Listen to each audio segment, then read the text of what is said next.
All right, guys, a little fair warning here. Those of you out there who don't want to hear about the truth, who want to ignore the fact that anti-gun laws are being put forth, who want to say that everybody like myself is fear-mongering when we bring you actual facts that are being presented by actual lawmakers and legislators at the federal government's level, you guys need to click off. You need to get off my video. Go. I'll give you a second. Go ahead, click off. I still see you out there. Get off the video. Stop watching my video. Okay, for those of you that are left, H.R. 1004. This is about as unconstitutional as you can get. It actually violates a couple of amendments out there of the Bill of Rights. H.R. 1004, which is being titled the Firearm Risk Protection Act of 2021. Guys, anytime they put that sugar-coaty wording in there, you know there's something deceptive in the bill, because there's no reason to put anything like that in unless you're trying to distract someone and lie to them. But this bill is actually going to mandate liability insurance. Now remember this, liability insurance.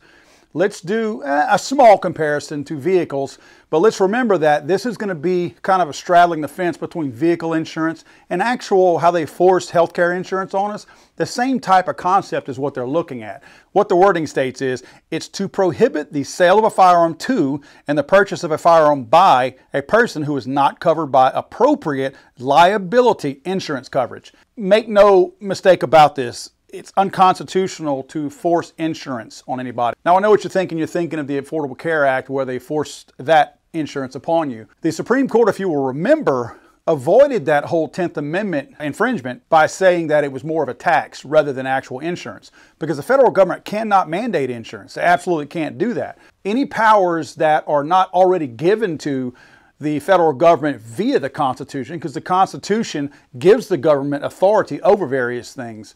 Again, it doesn't grant us our rights, it recognizes our rights and tells the government what their limitations are. So the government cannot mandate this. Now, what they can do is bribe the states, and that's how they're trying to do a number of things. That's even how they are trying to do extreme risk protection orders, more readily known as red flag gun laws. They know that they don't have the authority or the ability to push those things, which they don't even state it yet in this bill, but they're going to create an incentive program to incentivize the states to implement this type of insurance, again, because they cannot do this at the federal level via the 10th Amendment.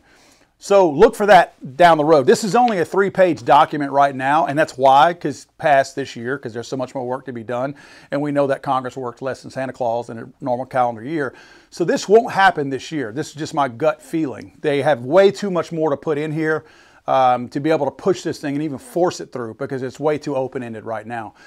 But nevertheless, this is showing what their true intent is. Now, they mention specifically that they're talking about liability insurance. Think of this in terms of your vehicle. If I'm being forced to buy liability insurance, doesn't that mean that if I lose my gun, drop my gun, scratch my gun, dent my gun, damage my gun, if my gun doesn't work, that my liability insurance should kick in at that point? Yeah, I know the answer to that, and I'm again asking that facetiously because I'm not asking for anybody to take care of my stuff for me, but I'm making that point that that's what liability insurance does. Now, one thing that struck me about this bill, and leave it to the United States federal government to do this, thinking of Ruby Ridge and Waco right now, this law shall not apply to the purchase or sale of a firearm for the use of the United States or any department or agency of the United States, or any state or any department, agency, or political subdivision or of a state. So that means that when they shoot your dog, and they weren't supposed to be at your house in the first place, but they shoot it,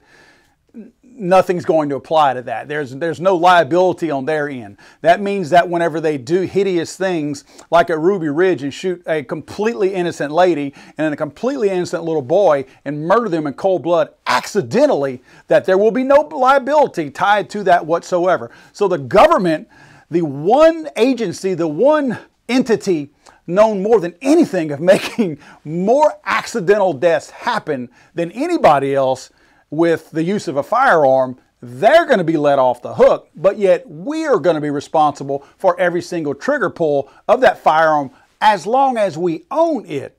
So that means that you are on the hook if somebody steals your firearm. It spells out very clearly in here that that insurance is going to be applicable and I guess you could say, active as long as you are the owner of that firearm.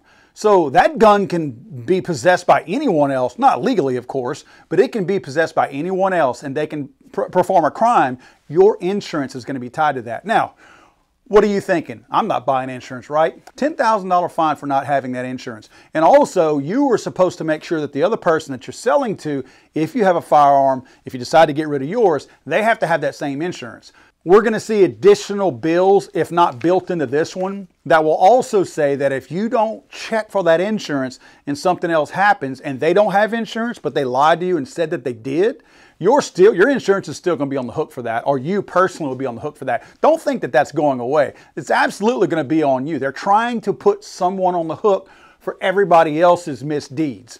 I'm not as concerned with this. I'm more concerned with them showing their hand. They're showing me that that's where they're going. Remember, they're already trying to pass legislation to hold gun manufacturers liable for any kind of crimes that happen with a firearm that they built and sold illegally, very legally. They're trying to hold them accountable. But what they're trying to do essentially, guys, is scare everybody away. If the people putting these types of bills together, and you know what people I'm talking about, if they really cared about people, they wouldn't have people in inner cities completely enslaved right now with them under their finger and lying to them on a daily basis about who's doing them wrong. They wouldn't lie to them. They don't care about people. It's all about control. And what they're trying to control is get you and I to stop purchasing firearms and get the companies to stop making firearms. They figure that if they can levy big enough fines, big enough lawsuits to put these businesses out of business so that their insurance companies, number one, won't cover them anymore, or number two, the ones that will cover them will go out of business.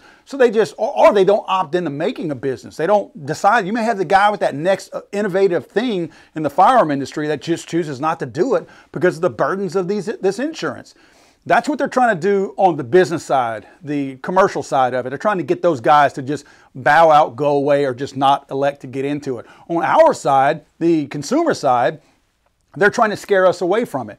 They're figuring that if we make it expensive on us to have to purchase insurance, that we won't get it, then we become felons and we can't own guns, or we simply sell our guns. They're trying to make us feel like it's not worth it for us to purchase this very expensive insurance. Obviously, if people are can sue somebody for $1 million, you're going to have, it ain't going to be like a fender bender with your car, guys. It's going to be big time stuff that people are going to be suing for. So it's going to cost a lot of money. It will cost you more than your car insurance if you're trying to tie down what that dollar figure will be. So they want us to figure, I can't afford the insurance. I don't want to be a felon, so they're thinking we're just going to walk away from it and not be gun owners anymore. So it's a ploy to scare gun manufacturers and consumers away from firearms altogether. And, you know, in some parts, it's going to work. It's going to work in some cases. People will feel that and think that I have more important things to worry about in my life besides this. I'm not even going to bother with it. That's where we're headed with this. Guys, stay tuned. There's a lot more, I think, to HR 1004 that will come out because, again, more has to be written into it. And I will try to pass that along as quickly as I can and as much as I can. Be on the lookout. Congress.gov. Again, Congress.gov is a really good place to go and look for these types of bills that are being presented in the Senate and the House. If you can't find a particular bill, there's actually a search box up at the top. You can punch in the bill number. Heck, you could punch in firearm in the search box at the top, and it's going to pull down any bill related to firearms in any kind of way, whatever your keyword or search word is. So you can go look for yourself. I mean, but again, guys, I'm happy to bring this stuff to you. I will continue to bring it to you. I'm not slowing down. I joke about the trolls and all that, about the people saying that we're fear-mongering.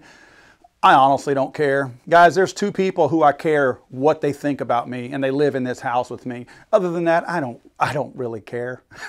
I just don't. So guys, enjoy yourself. Stay safe.